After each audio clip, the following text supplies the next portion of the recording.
I told Brother Terry, and he said, what you gonna mention your lesson about today? I said, well, be ready or not, here I come.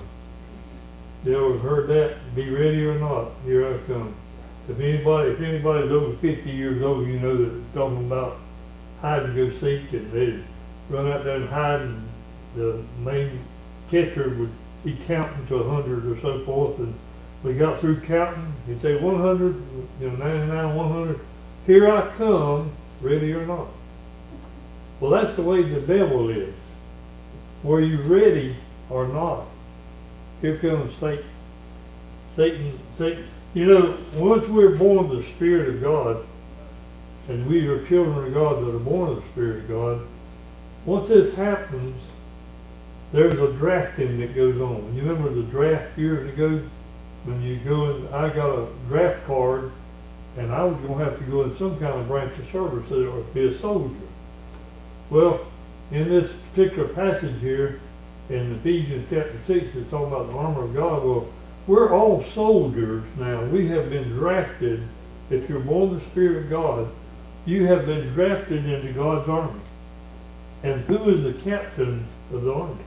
Jesus Christ. And once you're in that army, Ecclesiastes chapter 8, verse 8, I believe it is, says there is no discharge in this army. What army? The spiritual armor that we just talked about. Now, when I was in the Navy, you could get a discharge. You could get two different discharges. Get your brother's version. You get an honorable discharge or a dishonorable discharge.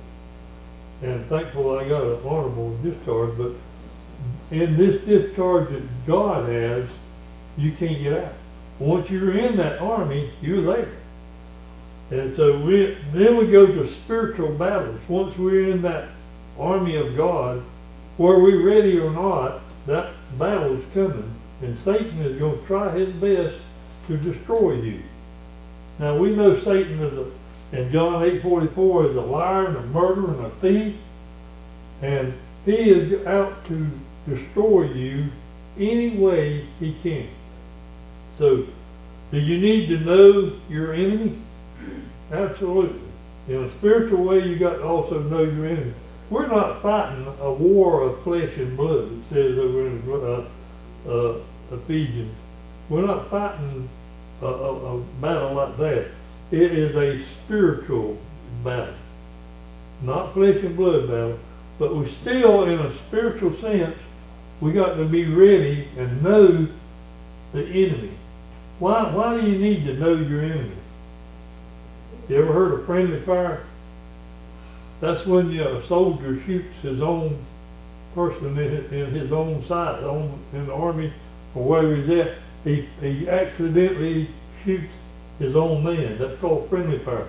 Well, the devil will fire those fiery darts at us, and he's out to destroy us, and we need to know his tactics, don't we? And learn everything we can. I was talking to Brother Terry a while ago about this lesson, and I got thinking about how sneaky the devil really is. He'll do whatever it takes to destroy one of God's children. And the churches today, the devil is out there to destroy the church of God. As a matter of fact, he has already destroyed many churches today because they're teaching false lessons and preaching falsely. The devil is pleased when that comes. Turn to Revelation chapter 3, verse 1. And I'm thinking I'm right. I didn't even got it on the notes, but I can't read notes anyway, by the way. But anyway, Revelation chapter 3, verse 1, Brother David, if you would read that. Think about the devil coming to this church with those fiery darts that he has, or the darts are called missiles, and those fiery darts. And unto the angel of the church in Sardis write, these things saith he that have the seven spirits of God and the seven stars. I know thy works, thou hast a name, that thou livest and are dead. How far you want to read? That's far enough. Thou art living, but what? Dead. Dead. How can that be? they look alive. Well, we got a lot of churches that look alive, but Satan has come into that church. And now they appear to be wonderful churches from the on the outside. But once you get in, there's nothing but dead people in it. Spiritually dead, I'm talking about, not physically dead. You can be very much alive spiritually, physically, but spiritually you're dead. And that's what happened to each one of those churches. Now, Satan, if you study up on the way to fight Satan, well, you got to have some armor on. And in Ephesians chapter 6, Virgil, would you start reading in chapter 6 of Ephesians, starting with verse 10. And I want you to think about now, remember you're a soldier in the army of God, and it would be very ignorant to go out there and try to fight a battle without any kind of protection on. Even football players got helmets and shoulder pads and things like that in a physical way. Well, in a spiritual sense, when you're a soldier, you need to put on this armor that Brother Virgil was fixing to read about, and each one of those parts are very, very important. Read, all right, go ahead, Brother Virgil. Finally, my brethren, be strong in the Lord and in the power of his might. Put on the whole armor of God, that ye may be able to stand against the wiles of the devil. For we wrestle not against flesh and blood, but against principalities, against powers, against the rulers of the darkness of this world, against spiritual wickedness in high places. Wherefore take unto you the whole armor of God, that ye may be able to withstand in the evil day, having done all to stand. Stand therefore, having your loins girded, girt about you with truth, and having on the breastplate of righteousness, and your feet shod with the preparation of the gospel of peace. Above all, taking the shield of faith, wherewith ye shall be able to quench all the fiery darts of the wicked, and take the helmet of salvation and the sword of the Spirit, which is the word of God, praying always with all prayer and supplication in the Spirit, and walking thereunto with all perseverance and supplication of all for all things. And for me, that utterance may be given unto me, that I may open my mouth boldly to make known the mystery of the gospel. All right? You're going to say pray always. That's very important. But all these missiles or these arrows that Satan are chucking out there at you, you need to be prepared for those. Sometimes they're called darts. I've heard people call them darts. I've heard people call them arrows. I've heard people call them missiles. But nevertheless, Satan is firing them at a soldier of Jesus Christ. When David and I and Brother Richard used to shoot bow and arrows, we had a target pretty good size. But then we narrowed the target, kept narrowing the target down, Brother David, didn't we? And eventually we got to the point where we could shoot fairly good. It's called grouping. And we would group those arrows. We would shoot our bows, and Brother Richard, we had a little tournament going on. You know, so he was the best. And I did pretty good for a little while. But eventually, the youth and the old wise man finally started beating me, and I had to quit. But we would group them things, and we'd shoot them. And then, if you were real good, you could hit the little bullseye with the number on it. I think we had numbers on the last one.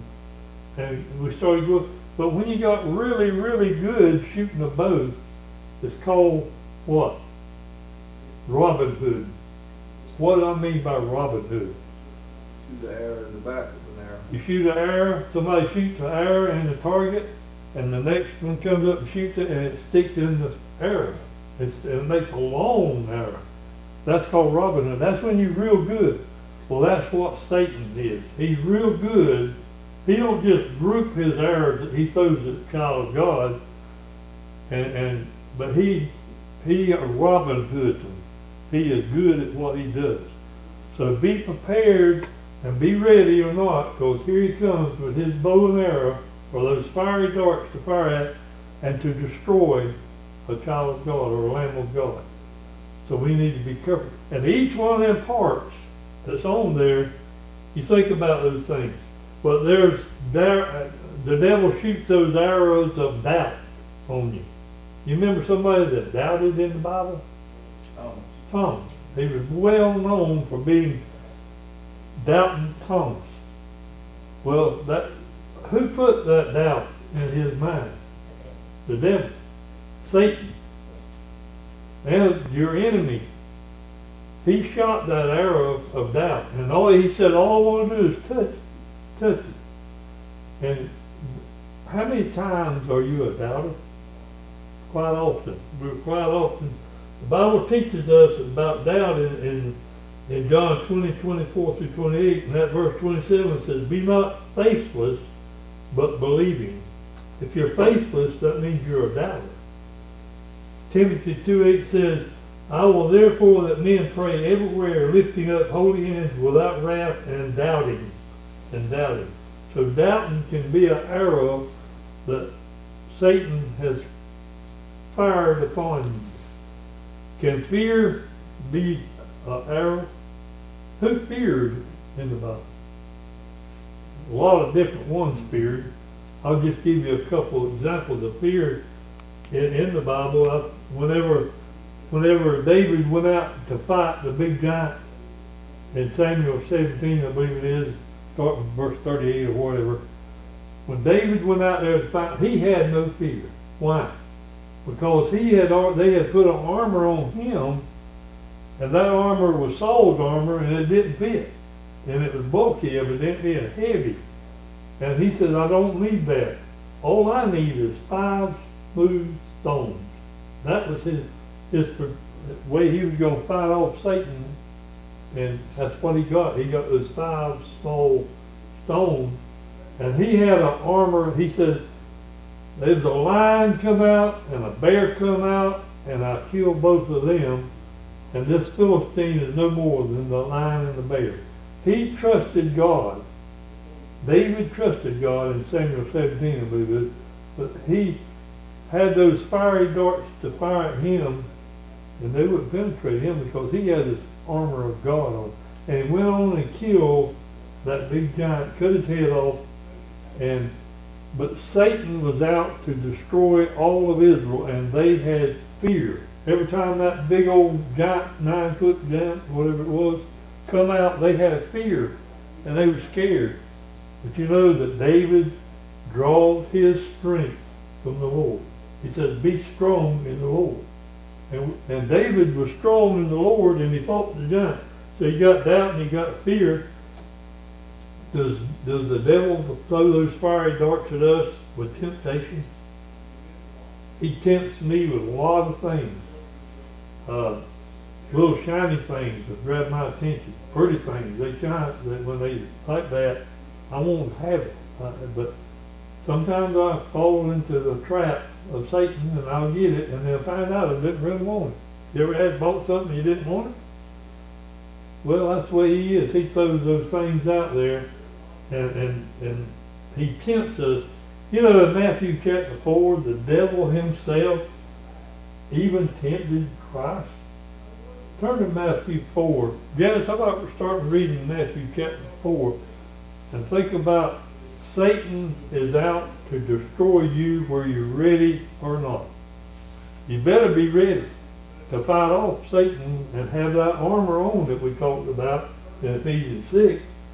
We got to have the armor, and we got to be ready to stand and withstand and fight off Satan. All right, just read. This is whenever the devil himself come in Jesus' life and was out to destroy Jesus. How stupid was he? Go ahead. Then was Jesus led up of the Spirit into the wilderness to be tempted of the devil. And when he had fasted 40 days and 40 nights, he was afterward and hungry. And when the tempter came to him, he said, If thou be the Son of God, command that these stones be made bread. But he answered and said, It is written, Man shall not live by bread alone, but by every word that proceedeth out of the mouth of God. Then the devil taketh him up into the holy city, and setteth him on the pinnacle of the temple, and saith unto him, If thou be the Son of God, cast thyself down, for it is written, He shall give his angels charge concerning thee, and in their hands they shall bear thee up, lest at any time thou dash thy foot against a stone. Jesus said unto him, It is written again, Thou shalt not tempt the Lord thy God. Again the devil taketh him up to the exceeding high mountain, and showeth him all the kingdoms of the world and the glory of them, and saith unto him, All these things will I give thee, if thou wilt fall down and worship me. Then saith Jesus unto him, Get thee hence, Satan, for it is written, Thou shalt worship the Lord thy God, and him only shalt thou serve. Then the devil leaveth him, and behold, angels came and ministered unto him. Can you picture that? Satan really thought he could overpower. Oh, I'll give you whatever you want, Lord. Who made that? God made everything. He even created the devil. He even created evil. And we're in Isaiah, I believe it is, it says, I, the Lord, create darkness. I, the Lord, create light. I, the Lord, create evil. I, the Lord, create all things. Well, here Satan is trying to persuade Jesus that he can give him all these stuff, but it didn't even belong to him to start with. It belonged to God. Everything belongs to God. Everything. And we need to keep that in mind. You know, people tell us, I was taught in another denomination, I'm not going to call it, but y'all know well what I'm talking about. I was taught as a little boy that the devil now, or Satan, was Lucifer. You ever heard of that? The name Lucifer is only mentioned one time in the Bible. And I was always taught, and I know it was a scare tactic to me to join the church or whatever, but I was always taught Lucifer is the devil. And I picture, you know, the little devils that like they used to use on the cartoons on the shoulders. One was good and one was evil. Y'all remember seeing cartoons like that? One was red and one had a long tail and a pitchfork, and that was the devil. How erroneous, how ignorant can we be? If you read about Lucifer himself in Isaiah 14:12, start off with verse 1, and you read it verse by verse by verse, till you come down to Isaiah 14:12, and it talking about Lucifer falling from heaven. That is not the devil. He's not a choir leader. He is not a piano player. I've heard he's all kinds of things, and you probably have too. He is probably Nebuchadnezzar. I'm not going to say it is, but he was the king of Babylon, and he had fallen his reign. And he had lost his power in the kingdom. That's who Lucifer is. And that one name in the Bible is misleading to it. Well, that's one of those missiles of doubt. Put doubt in a person's mind. There is only one God, one true and living God. There's Satan, and then there's the devil, and there's the angels of the devil and the angels of God. But you need to rightly divide, and trust me, if God opens your eyes to see the truth of Isaiah 14:12, then you'll see that is not the devil that fought Jesus Christ or God in heaven and tried to destroy us. He puts that doubt in our mind. Well, the devil will trick you for love, to love things. In 1 John, you know the scripture well, 2:16, I believe it is, 1 John 2:16 or 15. It says, love not the world, nor things are in the world, the love of the Father is not in you. The lust of the eyes, the devil loves to take your eyes and trick you about things, about what you see. Bathsheba. David saw Bathsheba. That's the lust of the eyes. The lust of the flesh. Money, jobs, children, whatever, grandchildren. That can be the lust of it. or the pride of life. All these are arrows that say those fiery darts or missiles or arrows that have been shot at us. But thank God for that armor that God has given us. He has given us a way to protect ourselves. If you shoot an arrow in the head, the devil can mess you up. It'll kill you. But the Bible tells us whatsoever things are pure, whatsoever things are just, whatsoever things are honest, think on these things. If you're thinking on godly things, you have that helmet of salvation on. You follow me? But if you don't have that on it, what's the devil going to do to your mind then? He's going to corrupt your mind. And you can take each one of those parts, and I'm not going to do it, but that's where this other lesson comes in at. But each one of these parts are very, very important to have on. Be ready or not, here I come. Satan's coming, whether you like it or not. He's here now. He could be on the front road, he could be out on the street, he could be anywhere. Beware of Satan. The Bible tells us in Ephesians 4:27, neither give place to the devil. Neither give place. Over in Proverbs 1:10 it says, my son, I can't remember, read it for me, David. My son, if something entice thee, consent thee not. What's that verse? Proverbs 1:10. But Proverbs chapter 1:10 tells us, my son, if sinners entice thee, consent thee not.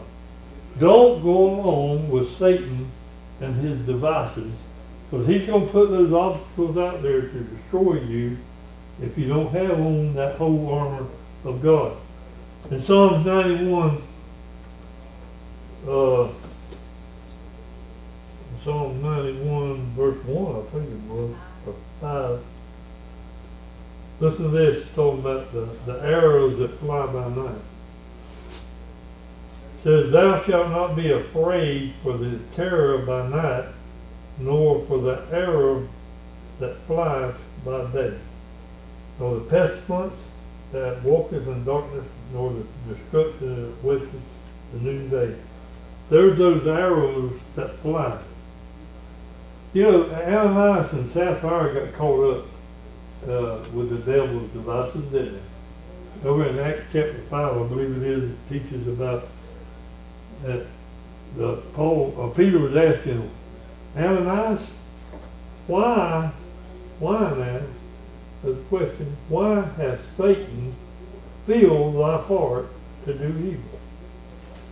Have we ever been tempted to do evil and done things contrary to what God would have us to do?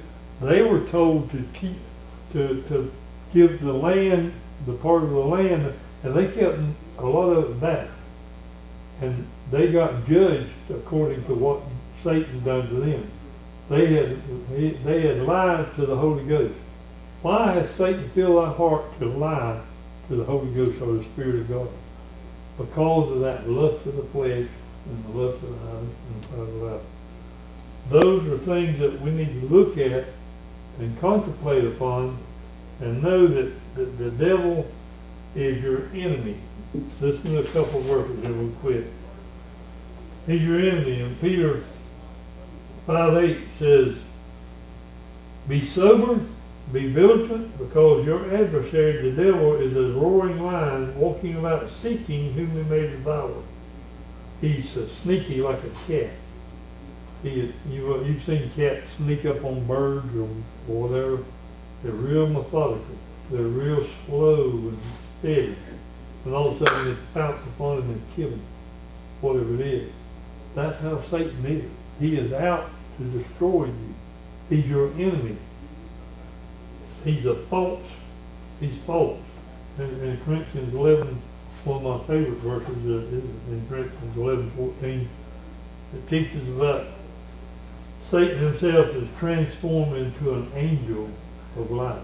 He says, and no marvel, for Satan himself, marvel means don't be astonished. And no marvel, don't be astonished that Satan is out and changing to an angel of light. He's camouflaging himself. Who is the true light? God. Who is the false light? The Satan. And no marvel, for Satan himself is transformed into an angel of light, and his ministers, that's the devil's ministers, appear to be righteous, it says. Goes on, it says that his ministers are as ministers of righteousness. Satan camouflages himself. A lizard. If you ever get a chance to watch a lizard, they're amazing. You'll just marvel of a lizard, because a green lizard can crawl up here on this thing here, and he'll start turning brown, or another color. He's camouflaging. He's trying to blend in with the environment he's in. Now, what environment are you in? Be ready or not. Here I come. The devil's coming. We need to be ready, as it teaches over in Matthew 25 about how that some were ready and some wasn't.